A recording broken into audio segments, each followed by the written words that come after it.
Hello అండి. నమస్తే అందరికీ. ఈరోజు మార్నింగ్ లేవగానే ఫస్ట్ స్టవ్ అంతా క్లీన్ చేసేసుకున్నాను. ఎందుకంటే నేను అమావాస్య రోజు పూజ చేసుకోలేదండి. ఈరోజు చేసుకోని డిసైడ్ అయ్యాను. ముందు స్టవ్ క్లీన్ చేసుకున్న తర్వాత చాయ్ పెట్టాను. అటు పక్కన పాలు పెట్టాను. బియ్యం కూడా కడిగేసుకున్నాను వెంటనే. దాని తర్వాత మా పాపకు వంకాయలు ఇచ్చాను కట్ చేయమని చెప్పి. కట్ చేసి ఇచ్చింది. కట్ చేసిన తర్వాత వంకాయలు కూడా పొయ్యి మీద వేసాను. ఉప్పు, కారం, పసుపు అన్నీ వేసేసుకున్నాను. కొత్తిమీర, కలప కూడా టమాటా కూడా కట్ చేసేసుకున్నాను పక్కనే. టమాటా కూడా కట్ చేసుకున్న తర్వాత మా చిన్న పాప చూడండి ఇంతవరకు లేవలేదు. ఇక మేమే బయట మొత్తం క్లీన్ చేసేసుకున్నాం. వరండా మొత్తం క్లీన్ చేసేసుకున్నాము.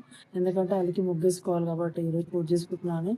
మా పెద్దామె కడపంతా క్లీన్ చేసుకుంటూ ఫ్రెష్ అయ్యి వచ్చేసి కడుపు మొత్తం కడుగుతుంది. తర్వాత నేను వచ్చేసి బయట మా అలికి ముగ్గేసాను. తులసమ్మ దగ్గర కూడా ముగ్గేసేసాను. మళ్ళీ ఆమె చిన్న ఆమె లేచిన తర్వాత మొత్తం మళ్ళీ ఇల్లంతా క్లీన్ చేసేసి నేను కూడా స్నానం చేసేసుకొని దేవుళ్ళని మొత్తం పూజ చేశాను. పూజ అయిపోయింది. పూజ అయిపోయిన వెంటనే అందరం కలిసి లంచ్ చేసేసుకున్నాము. లంచ్ అయిపోయిన వెంటనే బట్టలు చాలా ఉండండి. బట్టలన్నీ తను చిన్న ఆమె ఆరేసి